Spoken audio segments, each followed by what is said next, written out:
You are not careless with money. That is the problem. Careless people notice. They see the number drop. They feel it. You do not feel it because the system learned a long time ago that the best way to take money from someone careful is to make it automatic. One setup, one click. One Tuesday 3 years ago when it made sense. You're still paying for it. You open the statement. Not because something is wrong. Because the red dot sits there, and eventually you always open it. You scroll past the electric bill, past the grocery run, and somewhere in the middle there is a line that has no emergency attached to it. No crisis. Just a charge, quiet and recurring, from a version of your life that no longer exists. Nobody told you to cancel it. Nobody was supposed to. You're still paying for it. Ryan has 4 streaming platforms. He told you the number the way people tell you numbers they want you to react to. Ryan is always watching. Ryan is always current. Ryan has never once calculated what current actually costs him per hour of screen time. You did the math. You said nothing. Most people have between 12 and 22 recurring charges at any given time. Most can name fewer than half without looking. The ones they cannot name are the ones running the longest. You're still paying for it. The first line on the statement is the gym. Not the gym you go to now.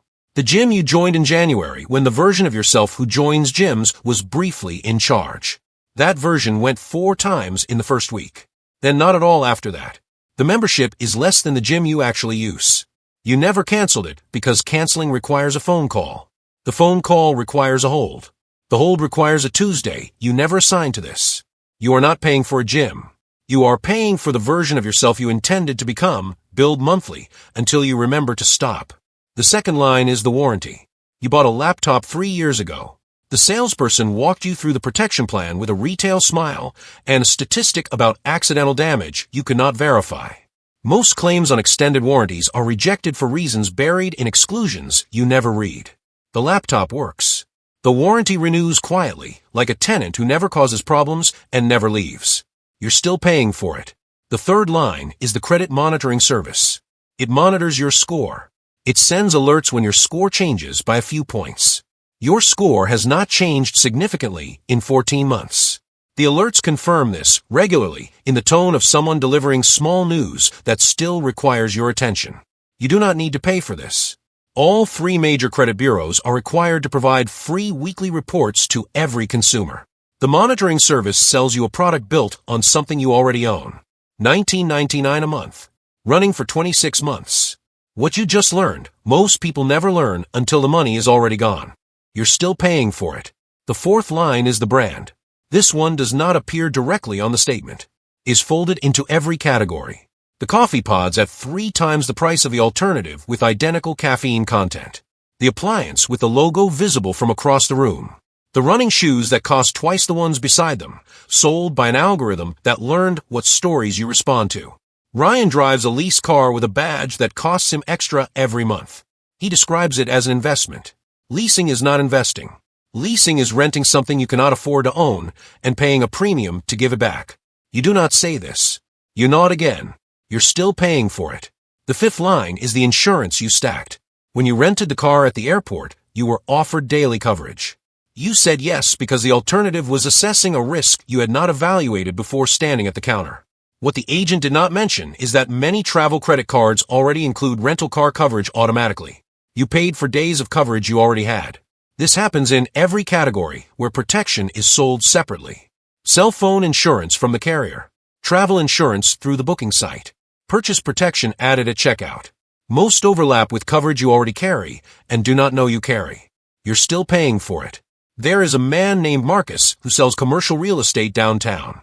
He said something at a dinner party 3 years ago that did not make sense until later. The most expensive thing in your life is not the thing with the highest price tag. It is the thing with the lowest price tag that you forgot to evaluate. You think about it differently now. The sixth line is the subscription you kept for one feature. The software suite. The creative platform. The productivity tool. You use one function inside it. The rest runs in the background, updating, sending notifications you dismiss without reading. Downgrading requires logging in. Logging in requires a password. The password requires a reset. The reset goes to an email you barely check. You're still paying for it. The seventh line is the financial product sold as safety. Whole life insurance was presented as an investment. The agent drew a chart. The chart showed growth. It did not show the internal cost of insurance deducted each year, the administrative fees, or what that same premium would return if directed elsewhere. For most people without dependents, it is an inefficient product dressed in the language of legacy. You're still paying for it. The eighth line is the status upgrade. You added the airline tier when you were traveling every other week. The travel slowed. The tier did not. The points accumulate for a life you no longer live, redeemable for a trip you have not taken. The annual fee exceeds what the cashback returns. The rest is a tax on who you used to be. This is the lowest point on the statement. Not because of the number. The number is survivable. The point is the picture the full list makes when you scroll from top to bottom without flinching. 12 categories. 12 decisions that made sense at the time, compounded forward 1 month at a time for years. Not a crisis. Just a slow leak in a floor you thought was solid. You're still paying for it. Ryan called you last month. Not to mention the studio or the lease. He called because something shifted in the math, the way things shift when you build a life on performance instead of structure, and the performance becomes expensive to maintain. He said he was looking at options. The timing was rough. You listened. You said the things you say when you are listening. You did not say anything about the car. You did not say anything about the platforms or the gym or the badge. You said it sounded hard and that you were sure he would work through it. You do not know it yet, but that call was the moment the gap became visible. Not to Ryan. Ryan still cannot see it. But you could see it clearly in the space between what he looks like and what he actually has. The ninth line is the bank account with the monthly fee. Most people do not know their bank charges them. The fee is called a maintenance fee, which sounds like something is being maintained on your behalf. You opened the account young and did not read the document in the thick folder. You can eliminate the fee by meeting a minimum balance or switching to an institution that does not charge it. You have done neither. Dollars every month for years to access your own money. You're still paying for it. The 10th line is the membership you joined when information felt urgent. Some of it changed how you operated. Most of it became another notification you dismiss on the way to something else. The 11th line is the streaming platform you kept for one show. The show ended. The platform did not. The library continues, full of things you bookmarked and have not watched, running at the same monthly rate whether you open it or not. You're still paying for it. The 12th line is the smallest one on the statement. So small you almost missed it. It has been there longer than anything else. You cannot remember what it was for. The merchant name is abbreviated. When you search it, you find a company that may have changed names. You could dispute it. Disputing requires a phone call, a hold, a transfer, another hold. You have not done it. You're still paying for it. You do the math on all 12 lines forward 10 years with the compounding return of what that money would have produced if it had been working instead of leaking. The number is not dramatic. It does not arrive with music. It is just a number that looks like a different life, sitting quietly in a column beside the one you are currently living. You close the app. The bank statement is still there when you open again. The red that is gone now because you read it. The list is the same list it was 10 minutes ago. Nothing has changed about the charges. Nothing has changed about the math. Except you. The list looks exactly as it always looked. But you are reading it differently now. Not with guilt.